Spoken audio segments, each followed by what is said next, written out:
시청자 여러분 안녕하십니까? 생생토론 조영호입니다. 정부가 장기 연체자의 빚을 정리하겠다며 배드뱅크 설립을 추진했습니다. 채무자의 재기를 돕겠다는 취지지만 열심히 갚은 사람만 손해보는 것 아니냐는 성실상환자의 박탈감도 커지고 있습니다.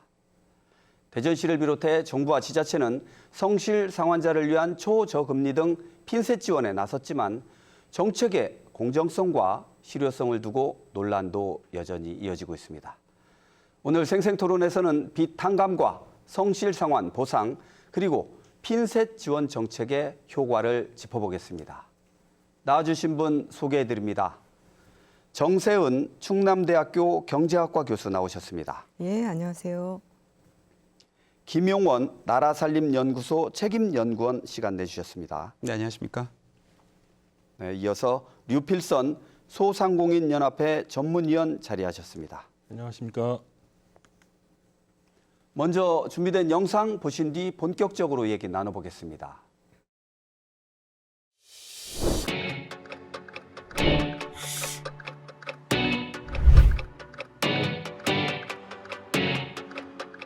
성실하게 상환하면 손해가 아닐까라는 생각이 드는데요. 또 앞으로는 이런 성실하게 상환하는 사람들에게는 추가적으로 좀 혜택이 있거나 그런 금리적인 우대라든지 시중 금리로 따졌을 때 약 2.7% 정도를 대전시에서 부담을 합니다. 실제로 대출을 받으신 분들은 1%대의 부담만 하시면 될 정도로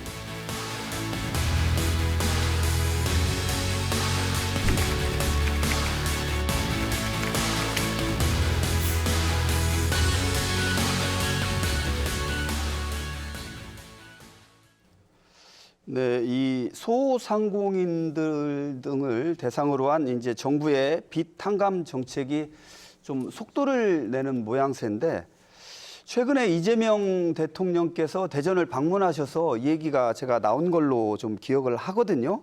그때 이제 이재명 대통령께서 좀 강하게 이제 말씀을 해주신 부분이 인상이 깊었는데 일단 우리 정부의 빚 탕감 정책의 취지와 의미, 과연 지금 이 시점에서 이것을 왜 하느냐, 이제 이거를 좀 한번 짚어볼 필요가 있겠는데요. 우리 정세훈 교수님 한번 이 정부의 빚 탕감 정책 취지와 의미 어떤 방점을 좀 둘 수 있을까요? 예, 이번에 정부가 이 정책으로 구제하고자 하는 그 규모가 113만 명 정도가 된다고 하니 네. 사실 이 어려움을 겪고 있는 이 정책의 대상이 되는 그 사람들이 작지 않은 거거든요. 네. 그리고 이 장기 연체자의 빚 탕감이라고 하니까 약간 오해를 야기해서 네. 성실하게 상환한 나는 뭐냐 이런 그렇죠. 박탈감도 생기는데요.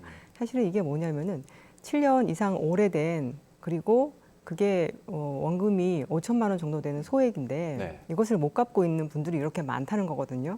그럼 이제 우리 한국 경제가 그만큼 예. 어려운 분들이 많다는 이야기예요. 예. 은행에서 돈을 빌리면은 이 당장 뭐 한 달 연체를 해도 그때부터 은행에서 관리가 들어가거든요. 그렇죠. 그리고 장기 연체라고 하는 것은 3개월부터 시작이 되는데 그때부터는 본격적으로 예. 이 사람이 가지고 있는 모든 재산이나 이런 것들을 다 파악해서 네. 돈을 받아내기 시작해요. 그리고 그 사람의 금융 활동이 큰 제약을 받고요.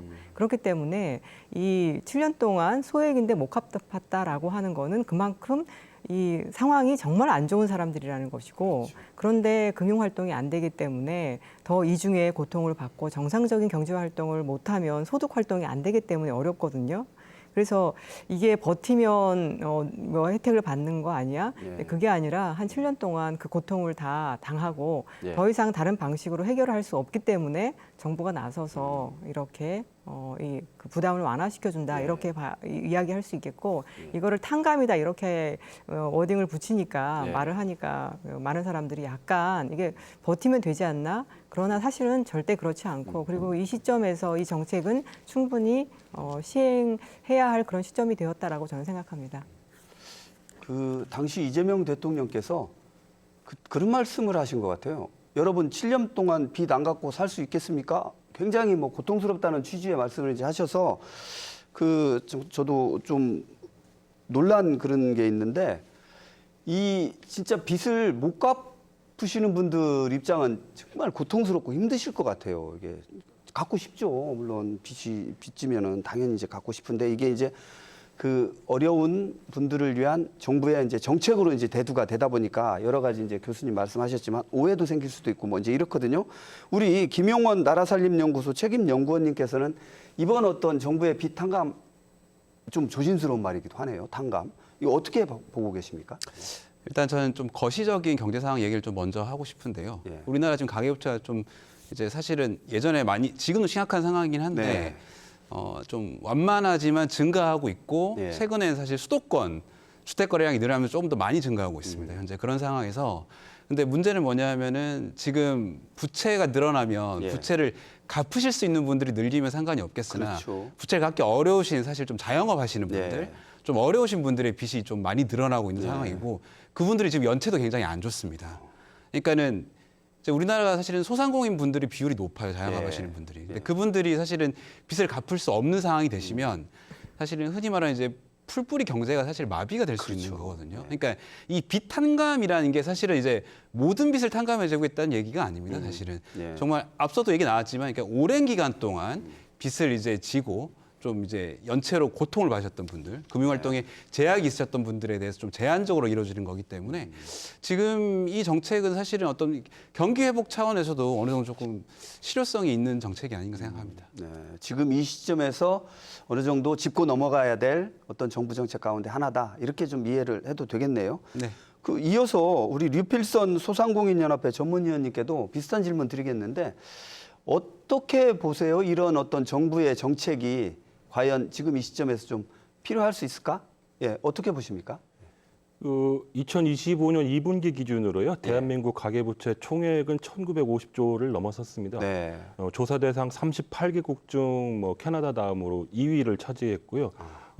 부채 비율이 91.7%입니다. 네. 그 중에 상당 부분이 소상공인 자영업자의 대출로 이루어져 있습니다. 네. 현재 1,067조 원을 1분기 기준으로 넘어섰는데요. 이 중에 연체율은 12.24%로 12년 만에 최고 수준을 기록했습니다. 예. 2019년 말 684조 원에서 50% 이상 늘어난 수치입니다. 이는 코로나 이제 새수로 3년을 겪었고 정확히는 그 방역 기간이 벌어진 것이 2년 1개월인데요. 그동안에 제대로 장사를 못했습니다. 제대로 장사를 못했고 심지어는 많은 업종들 PC방, 노래방, 예. 뭐 뷔페, 그다음에 대형 학원, 그다음에 운동 저기 있지 않습니까? 예. 피트니스점 이런 데 같은 경우는 아예 집합 금지를 당해서 장사를 하지 못했습니다. 유사일의 처음입니다. 이런 거를 당했기 때문에 체력이 허약해질 대로 허약해졌고요. 그리고 문제는 이분들이 잘못해서 빚을 얻게 된 것이 아닙니다. 예. 국가가 나서서 문을 닫으려 했고 그렇지만 2021년 7월에 소상공인 손실보상법이 제정이 됐는데 문제는 2020년 1월부터 코로나 사태가 시작됐는데 그 이전에 2021년 7월 이전에 소상공인 채무에 대해서는 국가가 그걸 손실보상하지 않았습니다. 예. 그래서 그것들이 계속 누적돼서 생각을 해보십시오. 1년 6개월 이상 돈을 제대로 벌지 못했습니다. 예. 가게를 제대로 열지 못했습니다. 그런데 그것을 갖다 국가에서 보상을 하지 않았습니다. 문을 닫으라고 네. 했는데 보상을 하지 않았습니다. 그런 것들이 체질이 허약해질 대로 허약해져서 빚이 늘어날 수밖에 없는 구조였다라고 저는 생각을 하고 있고요. 네. 이런 측면에서 국가가 나서서 이런 부분들에 대해서 좀 채무 조정을 해주겠다라는 거는 긍정적인 시그널이라 보고 있습니다. 그리고 특히 네. 이 연체 요번에 그 대상된 분들이 좀 이따 또 말씀드리겠습니다만은 대부분 너무 어렵게 하시는 분들인데 그러시죠. 경제 활동으로 다시 나오게 된다는 거는 그만큼 긍정적인 측면이라 보고요. 이분들이 거의 대부분 경제 활동에 다 본격적으로 재개할 수 있다는 부분들은 예. 특히 이제 그 소상공인과 서민과 밀접한 품목들이 좀 활성화되는 계기가 되지 않을까. 예를 들어 식료품도 많이 사실 네. 것이고 하다못해 뭐 짜장면으로도 한 그릇 더 드실 것이고 이런 부분들이 결과적으로 소상공인 경기 활성화에 도움이 되기 때문에 경제 선순환의 계기가 될 것이라고 생각하고 있습니다. 우리 김용원 전문위원님께서는 아무래도 소상공인 연합회에서 그 일을 하시니까 소상공인 여러분들의 어려운 잘못 점이나 말씀하셨어요. 소상공인. 김용원 류필선 예 전문위원님 예 죄송합니다 예 바로 잡겠습니다. 류필선 우리 전문위원님께서는 이제 소상공인 연합회에 근무를 하시니까 아무래도 그런 현장의 목소리를 많이 들으실 거 아니에요. 네네네. 그래서 아주 강하게 말씀을 해주셨는데 그래서 이제 정부에서 이제 추진하는 정책을 추진하기 위해서 배드뱅크라는 걸 이제 설립을 이제 하는데 일단 이 배드뱅크 좀 생소한 용어거든요. 그게 무언지 일단 우리 김용원 책임연구원님께 한번 여쭤볼게요. 배드뱅크 이게 좀 뭐고 장점과 한계가 뭐 좀 있을까요? 어떻습니까? 예. 뭐 이제 배드뱅크라는 건 이제 좀 뭐 흔히 들을 수 있는 용어가 아니긴 한데요. 이 배드라는 건 쉽게 말하면 이제 부실 채권을 의미합니다. 그러니까 배드뱅크는 결국 이제 부실 채권을 다 모아서 처리를 한다는 것으로 이해를 하시면 될 것 같고요. 그러니까는 지금 이제 기존 뭐 은행권을 비롯한 이제 금융기관에 있는 이제 장기 연체 채권들, 그러니까 뭐 쉽게 말씀드리면 은행이나 뭐 카드사나 이런 데서 이제 대출 같은 걸 받고 그걸 이제 오랜 기간 못 갚은 근데 이제 갚아야 될 돈이기는 하죠. 근데 이제 그걸 이제 정부가 일괄적으로 조금 다 사들여서 그걸 가지고 있다가 이제 일정 부분은 탕감을 하고 일정 부분은 이제 좀 금액을 줄여서 조정을 하는 거죠.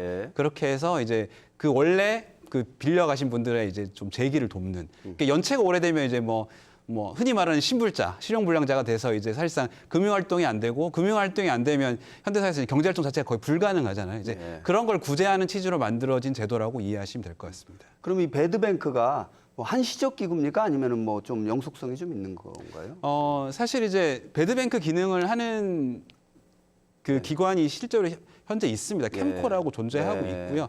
다만 이제 이렇게 배드뱅크라고 별도로 이름을 붙인 거는 이제 통상적으로 하는 것보다 좀 더 큰 규모로 그다음에 약간 좀 좀 집약적으로 집중적으로 하겠다는 정책적 의지를 드러낸 것이라고 보시면 될 것 같고요. 실제 우리나라도 지금 IMF나 뭐 예를 들면 2008년 금융위기 이후나 이렇게 어려운 시기마다 이런 배드뱅크들이 설립이 돼서 운영이 되어 왔었습니다. 네, 그렇군요. 우리 정세훈 교수님께서는 아무래도 경제학자시니까 이런 배드뱅크의 운영이 금융 시스템 전반에 걸쳐서 좀 어떤 파장, 영향 이런 거 줄 수 있을지 좀 말씀을 해주실 수 있을 것 같은데요. 예, 거기에 대해서 말씀드리기 위해서는 배드뱅크에 대해서 조금 더 설명을 드릴 필요가 있는데요. 지금 이제 이 장기 연체자들의 빚 문제를 처리해 주기 위해서 한 8천억 정도가 필요하거든요. 그래서 국가가 4천억 정도를 대고 그리고 뭐 이것을 통해서 부실한 대출들이 해결이 되면 이분들한테 돈을 빌려줬던 금융기관들도 혜택이 있기 때문에 그 금융기관들도 한 4천억을 내라. 그런데 그렇게 해서 해소할 수 있는 금액이 16조 원이거든요. 그러면 8천억 원을 가지고서 16조 원을 해결할 수 있다.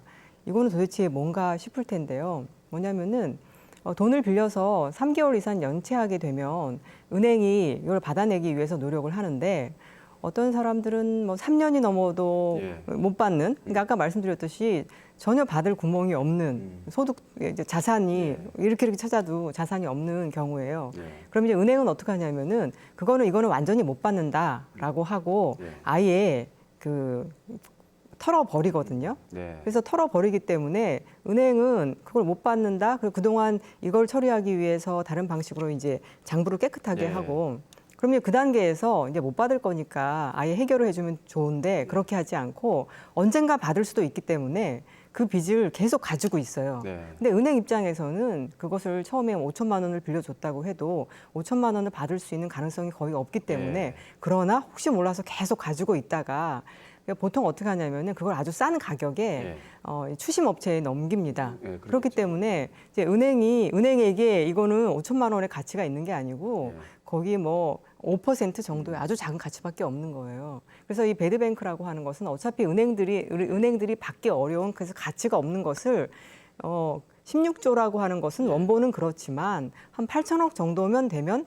다 해결할 수 있는 그렇기 때문에 이 배드뱅크라고 하는 게 이제 그것들을 은행에게서 한꺼번에 이렇게 사 와서 국가가 이거를 가지고서 국가가 이거를 처리하고 그래서 그 추심업체가 하는 것이 아니라 국가가 하기 때문에 조금 더 어떤 그 사정을 고려하면서 그렇게 진행이 되는 것이라고 보면 되겠고 이것의 장점은 은행들도 다들 그거를 이제 깨끗하게 털어버릴 수 있기 때문에 언제까지 사실 나중에 그 관리하는 인력 비용도 안 나오거든요. 그래서 그거를 처리해 주는 것이 그 은행 금융기관들에게 좋고, 그리고 무엇보다 이것에 이제 혜택을 받는 분들은 사실 이것에 혜택을 받는다고 해서 이분들이 생각해 보세요. 7년이 넘게 5천만 원을 못 갚는다라고 하는 것은 한 달에 10만 원, 20만 원도 원금 갚기가 어려우신 분들이거든요. 근데 이분들이 사실은 예전에 신용도가 낮기 때문에 처음에 돈을 빌릴 때 5천만 원 소액을 빌리더라도 금리를 되게 높게 내요. 그렇죠. 15%, 17%. 예. 그래서 어떻게 보면은 이분들은 자신들이 빌렸던 것을 어느 정도 그 이자를 갚으면서 해소를 했다고 칠 수가 네. 있는데, 여기에 계속 묶여 있으면 경제 활동이 안 되기 때문에 만약 이번에 해결을 해주게 되면 이분들이 사실 신용 불량자다 이런 낙인이 찍히면 어디에 가서 일자리 찾기도 어렵거든요. 그래서 그런 것들을 없애주면 훨씬 이분들의 경제 활동이 나아지고, 그럼 국가가 이분들을 복지로 처리해 주거나 할 때 원래 또 돈이 들어요. 그렇죠. 그래서 우리가 줄일 수 있는 것들이 좀 많다. 그래서 이거는 8천억을 들여서 8천억을 들이지만 그것을 통해서 얻을 수 있는 혜택은 더 크기 때문에 예. 하는 의미가 있다고 말씀드리겠습니다. 정부의 정책으로서는 긍정적인 측면이 많다. 이제 이런 식으로 이제 교수님께서 말씀을 해주신 것 같은데, 우리 류필선 소상공인연합회 전문위원님께는 이걸 한번 여쭙고 싶습니다. 이제 지금 교수님께서 말씀을 해주셨듯이 16조 원 규모의 이제 채권 매입이 실제로 어떤 우리 소상공인 여러분들의 구제 효과로 이어질 수 있을까? 어떻게 소상공인 그쪽에서는 좀 바라보고 계십니까? 예. 그런데 이제 먼저 지난 정부 때 예. 새 출발 기금이라고 원금의 90%까지 감면해주고 장기 분할로 대체하는 상품들이 있었고, 네. 근데 이제 요번에 나온 대책 같은 경우에는 7년 이상 된 5천만 원 소액에 기준되는 것이기 예. 때문에 그럼에도 불구하고 이제 그 정도 됐으면 솔직히 예. 7년 예. 죄송합니다. 네, 차분히 말씀해 주시죠. 예.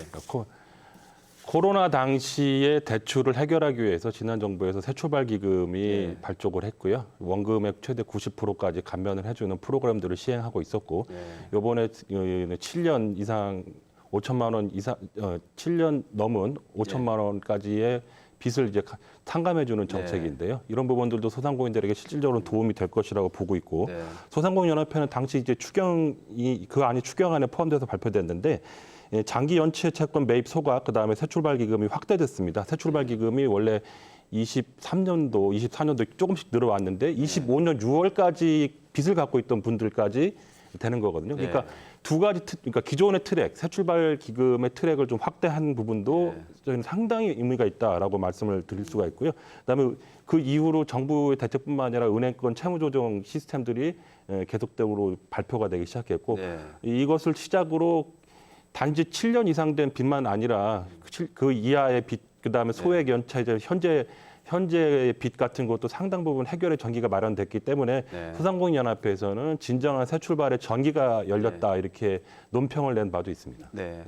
이렇게 좀 긍정적인 차원의 어떤 그런 말씀을 해주셨는데, 이 소상공인 입장에서 이 배드뱅크 제도가 실행이 될 때 좀 우려하는 부분은 좀 없으실까요? 뭐 무조건 장점만 있는 건지.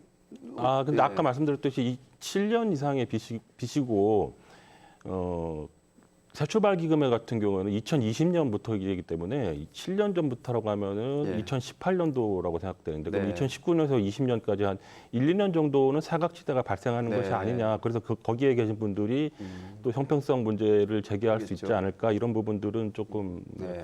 고려해야 될 부분이라고 네. 생각하고 있습니다. 알겠습니다. 어떤 우려와 기대가 좀 그 균형을 이뤄서 소상공인 여러분들께 도움이 되는 방식으로 좀 현장에서 적응이 되면 좋겠다, 이런 말씀을 드리고 싶고요.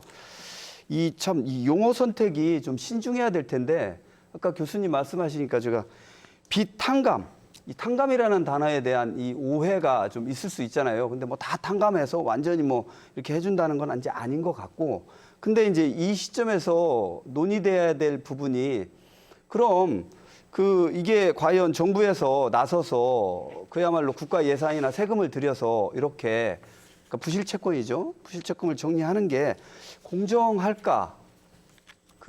뭐 물론 장점도 많을 수 있죠. 근데 성실상함자. 나는 진짜 어려운데도 불구하고 열심히 빚을 갚았어. 근데 나는 뭐야? 이제 이렇게 말씀하시는 분도 계실 수 있거든요. 공정할까라는 부분에 대한 물음표를 좀 어떤 식으로 좀 해소를 할 수 있을지 교수님 어떠세요? 예. 공정하다고 예. 봐도 되겠죠? 뭐 이렇게 좀 경제적인 정책 이제 차원에서. 이거를 이게 이번 한 번만 있었던 것은 아니고요. 예. 주기적으로 사실은 그렇겠죠. 이런 것들을 해왔어요. 언제 있었냐면은 외환위기 있었던 때 그 이후에 예. 외환위기 때 경제가 어려우니까 경제가 어려우면은 항상 이 아래에 계신 그렇죠. 분들이 그 직격탄을 맞을 수밖에 예. 없어요. 일용 노동직을 하시거나 예. 아니면 진짜 영세한 자영업을 하시는 분들이. 그래서 외환위기 있을 때 그런 분들이 많이 생겨서 그런 분들을 위한 정책을 한번 했었고 그 뒤에 또 2003년에 저희 신용카드 대란이 있었잖아요. 네. 그때도 또 한 번 그런 일이 있었고, 네. 그러니까 이거는 우리 그 경제가 지금 자본주의 경제가 좀 이상한데 네. 주기적으로 큰 위기가 와요. 그렇죠. 그래서 주기적으로 큰 위기, 예를 들면 2008년에 그 미국에서 서프라임 위기가 네, 있죠. 왔었고, 그다음에 최근의 위기로는 이거는 금융적인 위기에서 시작된 건 아니지만 코로나 위기가 네. 있었고, 그래서 주기적으로 경제 위기가 오면은 주기적으로 서민 특히 밑에 계신 분들이 네. 주기적으로 어려움을 겪게 되는 거거든요. 그러면 이제 이게 그분들이 성실하게 안 살아서냐 그게 아니라 그렇죠. 시스템적으로 만약에 최근에 지금 미국 트럼프가 말도 안 되는 관세 부과나 예. 우리에게 요구를 하는데 그래서 하반기 경제가 갑자기 약간 먹구름이 들이오고 예. 있는데요. 이제 그런 시스템적인 일이 있을 때 그것 때문에 문제가 발생하신 분들을 부담을 줄여주는 것이라고 저는 생각을 하고요. 그렇기 때문에 이거를 무조건 국가가 나서서 줄여주기 때문에 이거는 공정하지 않다 이렇게 말을 할 수 없고 이거는 단순히 금융의 문제라기보다 어떻게 보면은 복지 차원에서 이 문제를 바라봐야 될 측면이 있고요. 아까 우리 유필선 선생님께서 네. 뭐 대출 규모가 전체적으로 한 1,950조 상당히 많거든요. 네. 근데 이번 정책으로 해결해 주려고 하는 그 빚은 16조에 불과해요. 네. 16조도 어마하지만 그 전체 빚에 비하면 네. 근데 이 16조를 못 갖고 있는 분들이 113만 명이나 된다는 거거든요. 그러니까 정말 소액을 못 갚아서 그것도 못 갚을 정도로 어려운데 그걸 못 갚아서 은행에게 계속 추심을 당하고 7년 이상 그렇기 때문에 이거는 국가에서 충분히 풀어줘야 되는 문제라고 생각을 하고 예. 이것을 풀어주는 거에 있어서 공정하다 안 하다 만약 그렇게 이제 이야기를 시작하면은 나라가 하고 있는 많은 복지 정책들 기초연금은 왜 주나 예. 뭐 이런 것들까지 다 나올 수 있기 때문에 그렇게 이제 전체적으로 공정하다 안 하다를 좀 시스템 전체적으로 봐야 될 문제라고 생각이 듭니다. 네, 알겠습니다. 우리 류필선 소상공인연합회 전문위원님께서 아까 그런 말씀을 해주셨잖아요. 진짜 코로나 사태 때 내가 잘못해서 뭐 영업을 잘못한 게 아니고 국가에서 문을 닫으라고 했거든요. 그 영업도 못하고 그 손해는 다 나한테 개인한테 오고 물론 그 이후에 어떤 지원책이 있었긴 하지만 그 어떤 파급에 끼친 영향력이 계속 이어지니까 여러 가지로 문제가 이제 생긴 거 아닙니까? 우리 소상공인 분들께서 이 지금 말씀해 주셨지만 소상공인 분들께서는 당연히 국가에서 해야 되는 정책이다 이렇게 생각하실 수도 있겠네요. 예. 예, 그렇습니다. 아까도 말씀드렸습니다마는 실제적으로 당시 코로나 당시에 네. 각국에서는 당연히 문을 닫게 되면은 그 보상을 해줬고요. 네. 일본에서는 하루 6만 엔, 60만 원까지 지원을 해줬습니다. 네. 그렇기 때문에 아무런 저거 없이 그 가게 문을 닫고 예. 방역 지원금이라는 형태로 지급이 되는데요. 네. 그런 것들을 이제 시행하고 예. 많이 이렇게 사회적으로 이렇게 공감대를 얻었었는데 우리나라에서는 네. 그런 것들이 초기에 시스템이 부재했었고요. 그렇기 때문에 국가가 나서서 그 문을 닫게 했는데 선법 23조 예. 3항에 국가가 했으면 보상을 해야 되는데 제대로 된 보상이 이루어지지 않았고요. 실제적으로 2021년 7월 이후에 손실보상법이 만들어졌지만 예. 그럼에도 불구하고 손실 보정률이라고 그래서 손실 보정률이 최대 80%, 60에서 80%뭐 이런 식으로 이루어졌기 때문에 예. 이런 부분들에 대해서 굉장히 좀 근데 이제 문제는 손실 보정률도 이 임대료, 재료비 이런 것까지 다 한 것이 아니라 여러 가지 좀 제대로 된 보정을 받지 예. 못했다 이런 분들이 많았습니다. 네. 근데 이제 문제는 그 이후에 계속적으로 고금리, 고물가, 고환율의 3고 현상이 이어졌고 문제는 코로나 때 이후로 사적 모임들이 많이 줄어들었고요. 네. 그다음에 고물가 현상이 이어지면서 예전에 좀 좋은 것들을 했다면 소비 패턴이 상당히 좀 하향화됐습니다. 예. 그래서 예를 들어서 빵집을 가더라도 좋은 베이커리 가서 좋은 빵을 먹었다 그러면 이제는 그냥 일반 가게 가갖고 공장 빵을 사 먹는다든가 이런 것들이 이제 곧 소비가 하향화가 되는 것이 고착화됐기 때문에 여기에 살아남는 거는 대기업들 공장 위주로 이렇게 하는 것들이 위주로 살아남았고 소상공인들이 굉장히 많이 힘들어지고 있습니다.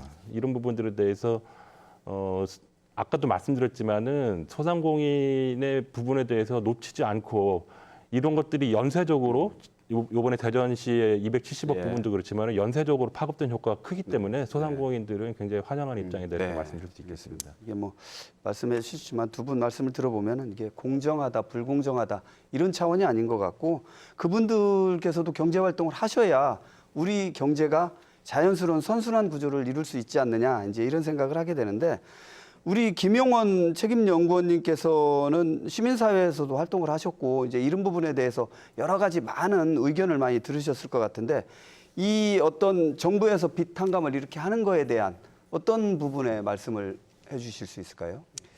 그 사실은 이 배드뱅크나 빚탕감, 뭐 신용사면 이런 정책이 나올 때마다 나오는 반대의 목소리가 뭐냐면은 그러면 성실하게 갚은 사람들은 너무 박탈감이 큰 거 아니냐. 솔직히 안 갚아도 되는 거 아니냐. 그렇죠. 뭐 이런 얘기들을 하시는데 근데 이제 우리가 약간 조금 뭐라고 할까요? 프레임을 좀 바꿔볼 필요가 있다. 이런 생각이 드는데 그러니까는 빚을 갚으신 분, 성실하게 갚으신 분들에게 혜택이 없다는 그게 중요하다기보다는요. 이 빚을 갚지 못하신 분들이 겪게 되는 상황에 대해서 조금 더 많이 알려지고 초점이 좀 맞춰질 필요가 있다. 이런 생각이 듭니다. 사실은 뭐 예를 들면 빚을 지신 분들이 뭐 한 달, 두 달, 아니면 뭐 한 1년 정도 못 갚으신 분들한테 그런 빚을 탕감해 드리는 게 아니거든요. 이거는. 사실 이게 굉장히 오랜 기간 동안 연체를 하시고 사실 그 기간 동안 그 채권을 추심하기 위해서 뭐 은행은 제가 알기로는 한 3년 정도 하면 아마 추심업체 넘어갈 겁니다. 그럼 이제 그 업체들이 하는 건 이제 정말 생각하시는 것보다 엄청나게 그 사람을 압박을 심하게 하거든요. 근데 그런 거를 감안하시면은 성실 상환자들에게 혜택이 꼭 주어져야 되는 것인가에 대해서 생각이 조금 달라지실 수 있지 않을까 그런 생각이 좀 듭니다. 어쨌든 성실 상환자 분들께서도 열심히 경제 활동을 하셔가지고 상환을 하신 분들이니까 어려움도 뭐 나름 있으시겠지만 진짜 내 빚을 못 갚으신 분들의 어떤 그런 어려움이라든지 처지도 돌봐줘야 된다. 이제 이런 식으로 좀 이해를 할 수 있을 것 같은데 지금 이제 세 분 말씀을 들어보면 그 나오는 문제가 이제 역차별 논란이 지금 있을 수가 있고요. 어떤 도덕적 해이 문제도 나올 수가 있습니다. 이게 현실적으로 부딪혔을 때 이런 여러 가지 문제를 다양하게 좀 짚어볼 필요가 있겠는데 그 우리 류필선 전문위원님께서는 그 못 갚으신 분들도 계시지만 갚으신 분들도 상대를 하시잖아요. 소상공인 중에 여러 가지 계시니까 이런 분들에 대해서는 또 어떤 목소리가 좀 있으실까요? 어떤 소리가 좀 들리는 게 있습니까 현장에서? 먼저 조금 더 말씀드릴 게 뭐냐면은요. 신용불량자 불이익을 조금 더 좀 설명을 드리면 185만 원 이상은 185만 원 이상을 다 압류해가거든요. 185만 원만 남겨놓고 통장에서 빠져나가는 구조인데요. 결국 이 얘기는 무엇이냐? 정기적인 상환, 10만 원, 20만 원도 상환을 못했던 분들이거든요. 이분들은. 그러니까 결과적으로 185만 원 그 언저리에 받는 그 직장에서 일을 하고 계셨다는 말밖에 되지 않습니다. 왜냐하면 금융권 대출이 안 되죠. 금융권 대출이 안 되니까 사실상 조그만 장사도 못했다는 얘기고 실질적으로 또 하나 말씀드리면은 그 부모의 신용이 자식 그 어디에 영향을 미치냐면은 후불 교통카드 있지 않습니까? 그 부모 신용도에 따라서 그거가 나오는데 그거 안 나오고 선불 교통카드를 살 수밖에 없고 아이들도 이제 느낄 수가 있는 것이고 그다음에 카드 못 만들죠. 그다음에 뭐 취업은 좀 할 수 있겠지만 금융권 취업 이런 데는 안 되지요. 그다음에 폰 하나 사더라도 폰을 찾아도 제대로 개통하지 못하고 선불폰 써야 되죠. 이게 얼마나 어렵습니까? 근데 이런 분들이 다시 한번 사회에 다시 한번 정상적인 활동을 하게 된다는 거는 굉장히 중요한 일이라고 생각을 하고 있습니다. 네. 그런 면에서는 소상공인들도 많이 좀 감내하고 있고요. 그 이후에 또 차후에 좀 더 말씀드리겠습니다만 성실상환자 인센티브 방안들이 계속적으로 좀 나오고 있고 그러면서 조금 이런 부분들에 대해서는 조금 논란이 좀 네. 잦아들지 않을까 이렇게 보고 있습니다. 네. 어떤 이런 정부의 정책 이런 게 좀 그 소상공인 여러분들을 비롯해서 어떤 국민적인 공감대가 좀 형성되는 게 좀 중요하다 이런 생각을 하게 되는데 교수님 어떻게 보세요? 이런 역차별 논란, 도덕성 해이에 대한 문제. 제 생각에는 국민들은 여기에 대해서 역차별이다 이렇게 생각 안 하실 분들도 많을 거라고 저는 생각해요. 이거를 도대체 누가 자꾸 역차별이다 이런 이야기를 만들어 낼까 저는 그게 더 우려스러운데요. 네. 예를 들면 성실하게 돈을 내는 사람들의 대부분은 소득 활동이 잘 되고 우리 사회가 지금 사실 뭐 고소득자나 네. 자산이 많은 분들이 오히려 빚을 많이 내요. 네. 그래서 자산이 많은 분들이 빚을 많이 내서 부동산도 두세 채 사고 네. 그분들은 성실상환자죠. 사실 그분들이 문제는 아니고 네. 그럼 이제 만약에 이제 역차별을 당하고 있다라고 느낄 수 있는 분들은 나도 어려운데 그렇죠. 나도 갖고 있는데 이런 네. 분들일 수 있거든요. 네. 근데 그분들도 자칫 잘못하면 어느 순간에 자기도 갑자기 자기의 장사가 안 될 수가 있어요. 지금 소비 패턴이 너무 빨리 바뀌고 있기 네. 때문에 그래서 그분들도 어느 순간에 똑같이 이러한 장기 연체자 상황에 떨어질 수가 있거든요. 네. 그러면 그분들도 그 장기 연체자 상황에 떨어졌을 때 또 혜택을 받을 수 있다는 거죠. 그래서 복지라고 하는 거는 그 상황이 떨어진 사람들은 다 받을 수 있는 그런 제도이기 네. 때문에 본인이 그 상황에 아직 안 간 것에 대해서 다행이라고 생각을 해야 되는 것이지 본인은 절대 그런 상황에 처하지 않을 것이다 이렇게 생각을 하고 역차별이다 그렇게 이야기하지 않나야 하고 우리 사회에서 뭐 어떤 사실 이 제도를 싫어하는 것이 제가 듣기로는 대부업체라고 하더라고요. 네. 왜냐하면 이렇게 해서 많은 분들이 여기서 빠져나가게 되면은 대부업체는 그 추심업을 해야 되거든요. 그래서 본인의 사업거리가 좀 없어지거든요. 네. 그래서 오히려 대부업체에서 이러한 정책에 반대하고 있다라는 얘기를 저는 들었기 때문에 네, 그런 것들도 우리가 좀 살펴봐야 할 일이다 생각이 듭니다. 네, 알겠습니다. 이런 문제에 대해서 어떤 역차별 논란이라든지 도덕성 해이에 대한 현실화 우려에 대해서 좀 또 다양한 목소리를 좀 접해볼 필요가 있다 이제 이런 생각이 드는데 우리 김용원 책임연구원님께서는 이런 어떤 그러니까 여러 가지 다양한 목소리가 존재를 하잖아요. 그러면은 제도적으로도 어떤 식으로든지 뭘 마련을 해야 되지 않을까 이런 생각도 저는 해보거든요. 어떤 식의 어떤 예방책이랄까 제도적 차원 필요한 게 좀 있을까요? 사실 뭐 역차별 얘기 나오는 것과 관련해서 가장 먼저 떠오르는 건 성실상환자들한테 혜택을 주면 네. 뭐 역차별 논란은 거의 대부분 없어질 거라고 생각을 하는데 근데 이제 이 부분은 사실 우리나라의 이제 대출, 이 금융 관련 시스템을 좀 이해할 필요가 있는데요. 네. 사실 성실상환자들에 대한 혜택이 있기는 합니다. 예를 들면은 성실하게 갚으시는 분들은 일단은 신용등급이 좋게 나오죠. 네. 그럼 신용등급이 좋게 나오면 금리가 낮게 나오고 대출 한도가 늘어납니다. 일단 그거 자체가 혜택이에요. 사실은 기본적으로. 근데 혜택으로 느끼지 않죠. 너무나 당연한 것으로 느끼니까. 네. 그리고 또 추가적으로 말씀드리면 그렇게 금리가 낮아지고 한도가 늘어나는 게 그렇게 크지 않습니다. 성실상환자에게 이제 마음에 와닿을 정도가 아닌 거죠. 근데 그 부분은 사실은 지금의 어떤 신용평가 시스템과 대출 시스템 자체의 좀 구조적인 문제이기도 합니다. 왜냐하면은 이제 돈을 이제 빌려주는 금융기관 입장에서는 잘 갚는 사람들에게 혜택을 주면 자기들의 이익이 줄어드는 결과라고 할 수 있거든요. 네. 사실 뭐 어떻게 보면 저 촘촘하게 그런 인센티브 제도가 설계되지 않은 탓이기도 한데 뭐 수십 년간 그렇게 흘러왔고 뭐 잘 모르겠습니다. 지금 이제 성실상환자들에게 혜택을 주는 걸 이제 좀 고민을 하겠다고 하는데 지금까지 보여왔던 금융기관들의 행태를 보면 그게 그렇게 잘 구현이 될 수 있을지는 개인적으로 좀 의문이긴 합니다. 예, 금융권에서도 이게 참 쉽지는 않은 문제인 것 같아요. 어떤 금리를 하고 그래서 나온 게 이제 정부와 지자체가 이제 움직이는 거거든요. 예를 들어서 이제 대전시 같은 경우에 이제 초저금리 지원책도 운영하고 뭐 핀셋 지원 정책도 펴겠다. 뭐 이제 이런 얘기를 하시거든요. 어떻게 보세요? 우리 류필선 전문위원님께서는 정부와 지자체의 어떤 그런 성실상환자를 위한 핀셋 지원 현장에서 뭐 체감할 수 좀 있을까요? 어떻게 보십니까? 조금 말씀드리겠습니다.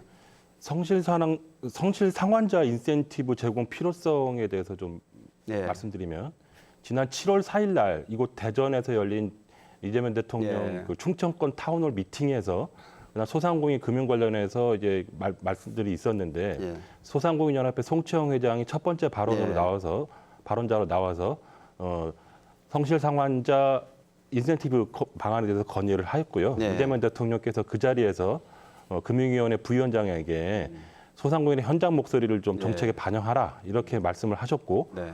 그 이후에 7월 17일 날 소상공인연합회에서 대규모 소상공인 금융위원회 간담회가 열렸고요. 예. 그 자리에서 엄청나게 많은 말들이 나갔고 현장의 애로에 대해서 멀리 뭐 지방에서도 올라오셔갖고 소상공인 금융 애로 사항들을 많이 말씀하셨고 그런 것들이 이제 많이 반영이 됐고 또 그 금융애로 간담회를 한 번만 한 것이 아니라 뭐 지역에서도 했었고요. 여러 차례 했었고 그래서 9월 4일 날 성실 상환자 인센티브 제공 방안이 이제 소상공인연합회에서 금융위원회 주최로 발표가 되었습니다. 예. 주된 내용은 성실 상환자 대상 10조 원의 소상공인이죠. 10조 원의 신규 자금을 공급하고 그다음에 개인 사업자 대출 갈아타기 서비스, 금리 인하 요구권 활성화 등 금리 경감 3종 세트를 추진한다고 말했고요. 그다음에 은행권에서 폐업 지원을 강화하고 예.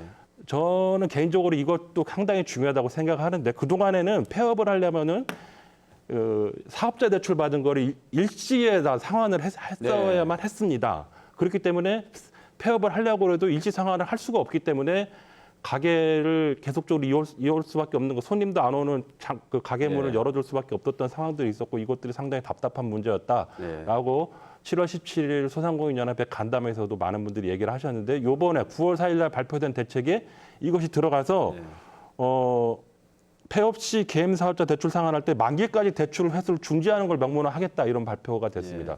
그리고 나서 이런 발표가 이루어지고 나서 저희가 뭐 체감상으로 얘기 들어보면 6월 전까지 그 대출이 좀 어렵다고 통보를 받았던 데서 다시 은행권이라든가 이런 금융기관을 찾아가면 대출이 되는 경우가 굉장히 많아졌다. 대출문이 열렸다. 이런 평가를 좀 많이 받고 있고요. 특히 좀 대전 지역의 방안들을 좀 말씀드리면 3년 내 대출을 전액 상환한 이력이 있는 소상공인에게 1.2%대 초저금리로 업체당 7천만 원까지 자금을 지원합니다. 2만 5천 명 대상이고요. 이것이 270억 규모의 특별 지원 자금을 이제 투입하는 것으로 알려졌습니다. 2만 4천여 명 대상. 대전에서 2.7% 금리를 부담한다는 건데요. 거의 1%대 자금을 공급한다는 얘기죠.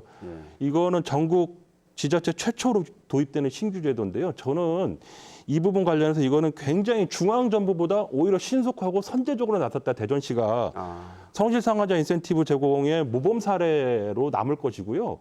이런 부분들을 하고 있는 만큼 좀 많은 분들이 초반에는 좀 그 역차별 문제 논란도 있었습니다만 중앙정부와 지방정부, 특히 대전시가 이런 측면에서 노력을 많이 하고 있기 때문에 이런 논란들은 좀 잦아들지 않을까 이렇게 보고 있습니다.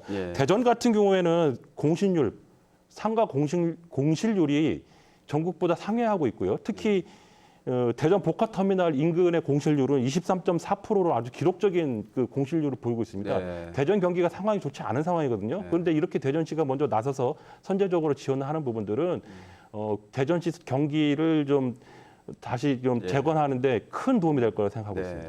알겠습니다. 지금 우리 전문위원님께서 대전시의 어떤 핀셋 지원 자세하게 말씀을 해주셨는데 우리 김용원 책임연구원께는 그걸 한번 여쭙고 싶습니다. 지금 정부를 비롯해서 지자체까지 나서서 이런 지원 정책을 펼치고 있거든요. 그러면 이럴 바에야 차라리 어떤 선택적 지원이 아닌 핀셋 지원이 아닌 보편적 지원으로 우리 어려움을 겪으시는 소상공인들을 위한 다양한 정책을 명문화하는 게 낫지 않느냐 이런 식의 의견도 있을 것 같거든요. 선택적 지원이냐 보편적 지원이냐 뭐 어떤 좀 의미가 좀 있을까요? 근데 이제 뭐 사실은 보편적 지원으로 하면 제일 좋겠죠. 네. 제일 좋긴 할 텐데 일단은 조금 그 부분에서는 조금 더 세밀한 검토가 좀 필요한 상황이다. 왜냐하면 사실 이제 경기에 따라서 결국은 이제 장사가 얼마나 잘 되고 안 되고의 문제도 발생하는 거고요. 그러니까는 사실 우리나라는 소상공인 비율이 굉장히 높습니다. 자영업자 비율이 높은 상황이라서 그러니까는 경기가 안 좋을 때 굉장히 좀 타격이 큰 편이죠. 근데 그 말은 반대로 얘기하면 경기가 좋을 때는 또 반대 상황이 올 수도 있습니다. 그러니까는 뭐 사실은 이제 좀 그런 경우들이 있죠. 일부 어떤 이제 특정한 뭐 아이템이 히트를 치면 막 네. 창업이 막 불을 붙는 경우들이 있습니다. 네, 아마 있죠. 많이들 이렇게 그냥 떴다가 사라지는 네. 그런 것들 많이 보셨을 텐데요. 그러니까 그만큼 이제 쉽게 창업하는 것도 어떻게 보면은 좀 크게 문제가 될 수 있습니다. 예. 예, 그러니까 저는 기본적으로 보편적 지원하는 취지에 대해서 충분히 이해는 하나 예. 일단은 현재는 지금 경기가 매우 안 좋고 취약한 위치에 있는 분들 도와야 하는 건 맞는 상황이기 네. 때문에 그분들에 대한 충분한 지원이 이루어지고 난 다음에 제도화된 방안을 좀 고민해야 되지 않을까 그런 생각이 좀 있습니다. 네, 알겠습니다. 우리 정세영 교수님께는 그걸 한번 여쭙고 싶습니다. 중앙정부에서도 하지만 지금 우리 전문위원님께서 말씀하셨듯이 대전시에서도 선제적으로 이렇게 하는 거 이런 거에 대한 어떤 지자체에서 이렇게 움직이는 거에 대한 뭐 어떤 의미가 좀 있을까요? 경제적으로 봤을 때? 지자체도 지자체의 중요한 경제 그 영역이 소상공인이라는 네. 점에서 소상공인을 위한 어떤 정책을 펴는 것은 그건 상당히 바람직하고요. 네. 그런데 뭐 이런 그러니까 돈을 성실히 갚았던 그런 소상공인에 대한 정책이 없었던 것은 아닙니다. 지역의 뭐 지역 신용보증재단이라던가 이런 데에서 그렇죠. 예. 이미 하고 있고 그래서 어떻게 보면은 지역에 이미 있는 그런 서민금융진흥원 아니면 그 신용보증재단 그리고 그것 말고라도 예. 이 신협이라던가 이런 서민금융기관들이 있거든요. 그래서 그 서민금융기관들이 자기 일을 조금 더 잘할 수 있게 지원을 해주는 그런 방향으로 생각을 해야 되는 거지. 마치 저금리로 돈을 많이 빌릴 수 있게 해주는 것이 복지다라고 하는 인식이 생기면은 이거는 오히려 지금 자영업이 어려운 상황에서 돈을 더 빌려서 더 많은 빚쟁이를 만들 수 있는 그런 상황이거든요. 네. 저희가 그 어쩔 수 없이 장기간 소액 연체에 허덕여서 네. 경제 활동을 못 하시는 분들을 돕기 위한 정책을 펴고 있는데 이것을 뭐 이유로 해서 더 싼 그 금리를 가지고 더 많은 빚을 내게 해달라. 만약 그것이 도입이 된다면은 지금 오히려 더 많은 빚쟁이를 네. 만들 수 있다. 그렇죠. 만약에 지금 그 대전시에서 내놓고 있는 정책이 최대 7천만 원까지 연 2.7%의 그 2차 보전을 해주겠다는 건데 생각해 보면 한 200만 원 정도거든요. 그리고 200만 원을 받기 위해서 200만 원의 인센티브를 위해서 7천만 원의 빚을 더 낼 수도 있는 그런 상황이에요. 근데 7천만 원의 빚을 더 내서 자영업을 열었는데 이 자영업이 잘 안 된다. 그럼 3개월 연체에 들어간다. 그럼 3개월 때부터는 그냥 전액을 갚아야 되는 그런 상황에 처하게 되는 거거든요. 또 다른 큰 위험에. 예. 그래서 사실은 그 지방 정부나 중앙 정부가 성실히 갚는 이 소상공인을 돕기 위해서라고 하면은 네. 쉽게 빚을 더 내게 하는 것보다 뭐 200만 원이든 300만 원이든 어떤 임대료 보조를 해준다거나 아니면 지금 제일 고통스러운 것이 배달 수수료거든요. 네. 배달 수수료 문제를 해결해 준다거나 그런 그 빚쟁이를 안 만들면서도 소상공인을 도울 수 있는 여러 가지 방법이 있습니다. 근데 사실은 그게 국가에 세금을 걷는 것과 관련되는 건데 어떻게 보면 국가가 세금 걷게 하면 인기가 떨어질 수 있으니까 그렇게 하지 않고 많은 사람들을 빚쟁이로 만들 수 있는 그런 정책으로 가게 될 우려가 있어서 저희가 이런 문제는 신중히 그래서 대전시가 하는 그 성실 상환자들에 대한 혜택 이런 것들도 예. 좀 조건을 따져서 네. 정말 그 밑에 그분들에게 신중하게 핀셋으로 저는 해야 될 문제지 이거를 취지는 동의하지만 전체를 대상으로 저금리 상품을 사실 지금 전세 대출, 전세 사기도 그런 문제 때문에 네. 발생한 면이 있거든요. 대출은 상당히 신중하게 해야 되는 것이라고 저는 생각합니다. 네, 알겠습니다. 그 정부나 지자체의 정책이 일회성, 선신성에 그치면 안 된다는 그런 식으로 좀 이어질 수 있겠는데요, 논의가.